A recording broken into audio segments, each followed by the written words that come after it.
I hope everybody was taking notes. I thought there was some great things in there. But I love the format of the call instead of trying to, hey, what do we look for? We're a stable company that is growing, that has been in the space for a long time and will have staying power. And they've all had their ups and downs. And I thought their information was very valuable on how they vet, how they risk, they plan their mitigation. And that's something that's very important to them. I also thought it was really cool to listen to them on how they vet their installers and how they are even willing to have an installer charge them more. Pat, I'll let you charge me more if you Yeah, will for provide sure. me faster installs and a better service and more transparency. And I think when people can see the long game that those organizations that just were on see, when you can see that long game and plan for that long game, it actually makes your short game really good, right? Because you have that longevity, and that's how they have so much talent on their companies because they know if I go work for one of these groups, I'm going to be there for a long time. You can even say that about Project Solar. Project Solar is thriving and growing and doing really well. They have a different model on how to go to market, but fascinating. Love to see the leadership there and the input those guys and gals had. So pretty cool. I think overall, that's the takeaway I've seen on most of the sessions today is people coming back to thinking about the long game and not just trying to go too fast. If you talk about them vetting installers, a lot of times they're like, I gotta sell in this market tomorrow. Get me an installer right You now. And it's better like, do it right now, yeah, Pat. I need to get turned on tomorrow. I got these reps primed and pumped. And it's no, hey, let's slow things down. Let's make sure the installer you're going to work with actually is going to do good work. But we've heard a similar thing as we were talking to Ohm and Phil about, hey, when we look at the data, we're playing the long game. Solar's here to stay.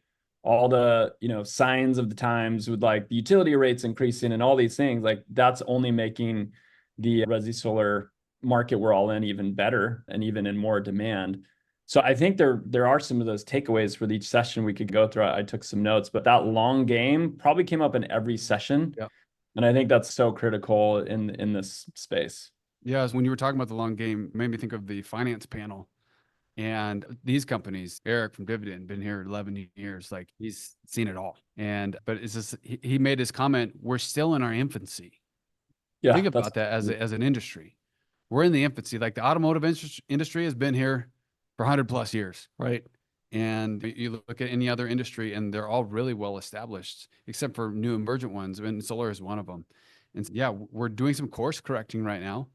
But I think it was reassuring just to me. Some days, I'm not gonna lie, Pat. Some days I'm like, what is going on with solar? Is this gonna be around tomorrow? This is some days are wild.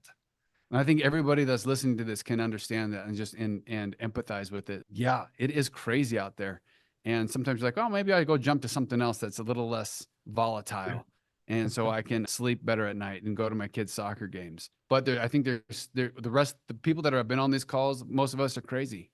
And we're really passionate about this and we're really excited about it. But the long game for sure is if you look at the installers that are still in business, if you look at the sales orgs that are still in business, you look at finance companies, the manufacturers, all these people, the ones that have done well, handled their books really well, planned properly, it's because they have planned for the long game and they have been disciplined. And that's, I think, another theme that is rung true for me as I've been watching these, is the discipline that it takes to run a really good business. It's based on data, but it's not like you don't have to make these Herculean efforts. You have to be disciplined in the small daily decisions that you make. Another yeah, one that's that big, would led big. to the longevity piece was that AI comment that caught me off guard, but from Phil Shen from Yeah, Roth. And I yeah. was like, what? But you think about it, all the data centers and like the enormous amount of constant energy. Because you Hmm. have to have battery backup for that. You can't just have solar. You have to have battery backup in these areas and the constant pull on the grid and everything else.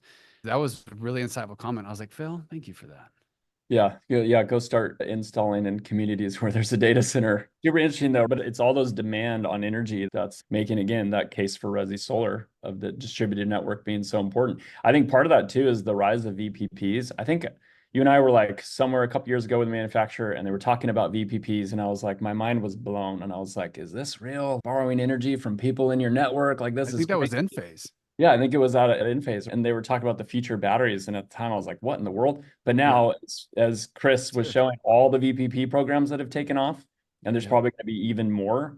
And so, if you start thinking about that, the interconnection now of all these systems, not just distributed home by home, but actually now talking to each other and borrowing power from each other, and all of what that can mean, like back to your point of infancy, we're on like the cutting edge of this stuff. And I know there's, we're all trying to figure out, crap, how do you make the sexiest widget up front to sell solar and yeah, attract a sales rep? I'm like, oh my gosh, that is 2007. Like the things that are happening right now in the solar industry with batteries, VPP, microgrids.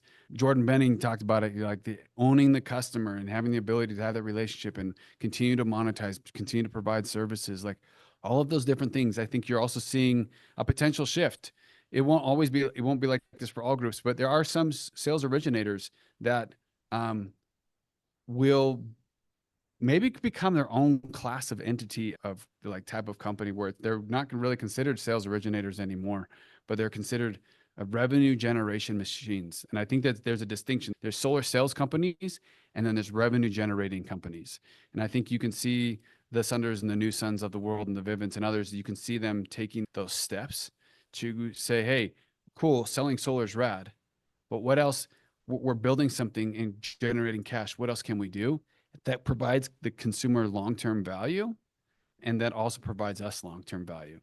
And the other piece that I would say to this is I heard from the financiers a lot, but from other people as well on the panels is really focusing on the end consumer.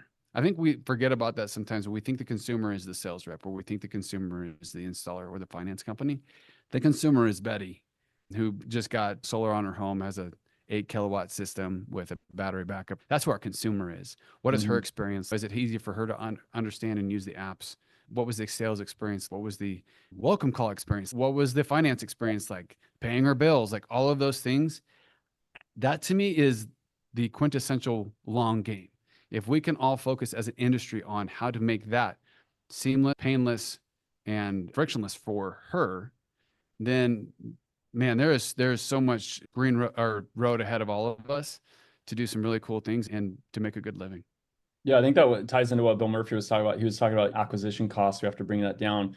If you're able to acquire a customer with solar, but then over the next 10, 20 years, you can keep monetizing that, you're lowering your cost per acquisition every single time. Yeah. I think too often we think, oh, go after the next customer. But it costs so much to get that first customer. If you can then just retain them and give them more stuff over time, that is so valuable. But I think a lot of people aren't looking at that enough. The other part he talked about, which connects to, I think, what you're talking about, is also just like being more human, right? Because if you think of that Betty who you just brought up, she's going to interface A with a nice sales lady. rep. Yeah, she's great. She's great. But she's going to talk to a sales rep, an installer. She's probably going to call the bank. She might even go on an Enphase website or SolarEdge or whatever to know how to use her app. There's all these entities that are involved in that all are taking part in those interactions. And if each company as part of the chain can give a really great experience and feel a little more human and there to help, it helps everybody else in the chain. But if one of those chains like breaks or has a bad Breaks. experience, it makes Screwed. everything else terrible. And I think people lose sight of that as no, my one job is done, but it could screw it for the rest of the people that are trying to help Betty. Yeah, well, but if you're a sales organ, but you have a bad install experience or any of those other pieces in that chain that you were saying, she's not going to give you a referral. She's Yeah, not going to be a exactly. lifelong customer for you. And so everybody has a vested interest in making sure, especially I think the sales originator, making sure that their whole value prop that they're giving to the end consumer is buttoned up, that it communicates effectively with Mhm. each other. And there's Enerflo does that, but there's a lot of other platforms that do that. There's a lot of other tools out there that you can do some of these things, but and really focus on the consumer experience. But yeah, that's a good call out. Yeah, and I think the other one of that, just the other session we haven't really hit on yet was the design session. The responsibility of design tools for sure, right? Like they need to look at imagery, they need to outline stuff, they need to make some assumptions. But then it's not trust but verify. The rep needs to care enough to be like, wait, the design is showing a tree. I was at the house, there is no tree anymore. Let's remove that tree. It's important that reps also take ownership of, even though I'm using these tools, I do need to take ownership in making sure things are correct because computers and AI and these things can only go so far. You have to care at the end of the day, and there needs to be part of your process, which maybe does a few more things to go those extra steps to ensure a great customer experience instead of just saying, "Oh, the tool gave me this, and so I don't have to do anything else." Yeah, I love that. It looks like we have Simon Ponce who's raised his hand. Are Oh, we I able didn't to know do we were that? taking questions during this Let's session. go. I'll take it. Yeah, I don't know. Let me You know see how to if I do can this? pull Are it you up. driving? Uh, Simon, we're coming for you, dude. we got two here. We want, does the Enerflo offer a network of installers for solar dealers? This would be amazing. This is Anthony. The answer is yes. Yes, the answer is yes. Or, Short answer, we have installers in 48 states. yeah, I think it's important though. Our offering, what we don't get in the middle. We don't take a commission. We don't have a red line. So no, we don't have that kind of network if that's what you're looking for. But we obviously have hundreds of companies on our platform that use Enerflo, both originators and installers, and we make connections all the time. As part of our service, we actually take no fees when we make those connections, and we're not trying to have overrides or anything. Yeah. I wanted to see if we can, Brent, can we get this Simon guy? He raised his hand. Yeah, we're not allowed. There's not a unmute Oh, situation. Simon, there's a technical glitch. Give us your. Oh, he's gonna say phenomenal sessions. Thanks. Simon. Dave brought him in. Oh, Okay. he brought him in. Can you hear me? Yeah, we can hear you. Thank you very much. Wow, that was phenomenal training. You guys are extremely upper echelon professionals in the industry, and you guys are the shoulders that we stand on going forward.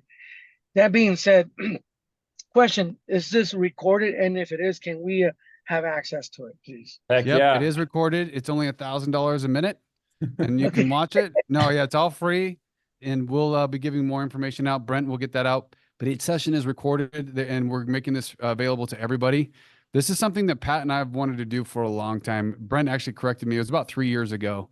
But when we would go to these shows, you'd go to RE Plus, you would go to all these other events, like you got all kinds of vendors and you got to travel there. You got all this stuff. You got to set up your booth. And then the breakout sessions, they're loud. You can't really get the time.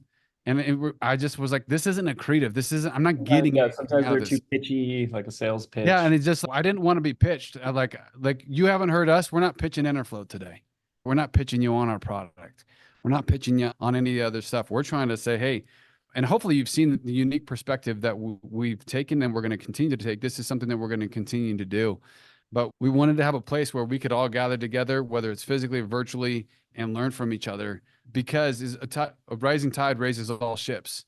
They're like, where everybody else is doing well, then we're doing well. It's interesting. I was talking to finance companies. It was when Sunlight was actually going bankrupt last year. By the way, Sunlight has come back and is crushing it, and they're doing phenomenal. So you definitely should check them out. This isn't me like disparaging them, but they are doing phenomenal. But last year, I remember I was talking to some financiers, the big boys, and they're like, dude, we are so terrified. We do not want Sunlight to go bankrupt. We do not want this to happen. And it was interesting to hear that from a competitor. And you're like, why? Because it's bad for the industry. They were like, we don't dislike those dudes. We're just competing with them. We need them to do so that we can do well.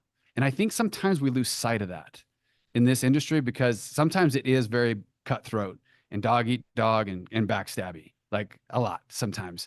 And I think we lose sight that when we're all doing well, we're all doing well, right? And there's so much opportunity here for us. There's a really great RSA meeting earlier this week because, Residential Association, I know you're on the board of FLACIA, Spencer, like we are trying to join these different groups to have a voice, make sure we're in there. But I remember Jess from the RSA, he shared an awesome story that many of you probably heard. I'm going to butcher it, but there was a race and there was a Kenyan runner and he was in the lead, way out in the lead. And then right before the end, there was a turnoff and he was getting disoriented and he didn't know which way to get to the finish line. And another runner came up behind him and actually grabbed him and showed him which way to go and let him win the race. And everyone's interviewing that second runner. Dude, why didn't you pass him? You had a chance to win. And it was like what you were just saying, Spencer. Was like, no, he was ahead of me. Like he deserved to win. He just got disoriented. And I think often in solar, we're maybe just passing that guy, right? It's you're failing, so I'm just going to pass you and take advantage. And that's not what I heard today on all these sessions. We have competitors coming together. We have people who they're going to go battle. But at the same time, we all need to do well in order for this industry to be healthy. And I think that's more, again, back to the long game and just trying to do the right thing and make sure we all can help each other. And so hopefully there was content today that helps us become better, gives us actionable insights. We have all day tomorrow as well. So I'm stoked on a lot of the sessions tomorrow, which we'll be digging in even further. And hopefully those that joined, if you can't join live tomorrow, then we'll definitely get those recordings out and hope you can be part of it. Yeah, I was just reading through Anthony Matthews, his questions. They feel like softballs. It feels like he's an Enerflo plant helping us pitch our software. Hey, Anthony, hit us up and we would love to chat with you, but I want to keep it as impartial as we can. on this call. Anything else you want to leave with, Pat, or we're going to adjourn till next session? No, I think we can adjourn for today. I just want to give a call out real quick of what's on tomorrow. So tomorrow morning, we're going to get started with compliance with Julia Piper, one of my favorite people in the industry. Talk about someone going to bat for you guys. She's VP of Public Affairs at GoodLeap, but she is such an advocate across the industry. She is sitting with lawmakers. She's lobbying. She's awesome. So that is a session you do not want to miss. Kicking off with that tomorrow at 8 a.m. The next one, we're going to be digging into TPO with Obnidian, who has a very unique view on the market with TPO and the rise and how big that is. A lot of stuff we could all learn there. And then we're going to get into batteries. Batteries came up in a few different sessions. Everyone's thinking about it, talking about it. How do we make sure we figure out this battery thing? We talked about VPPs earlier. Great panel of different battery manufacturers that I'm really excited about as well. And then we're going to talk about installers. So similar to the sales panel we just had, hearing their perspective. Now we're going to hear the installer perspective of how they operate, best practices they have. And we have a couple top regional installers joining.